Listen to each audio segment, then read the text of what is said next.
इस वक्त 12 बज गए हैं और कल ईद होगी इंशाल्लाह। आज हम ईद की कुर्बानी के जानवर लेने के लिए आए हुए हैं, कुर्बानी लेने में कामयाब।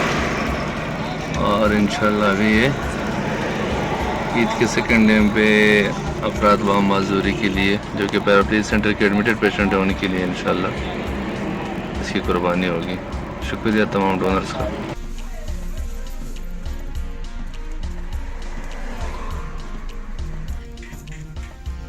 शाबाश और देर खो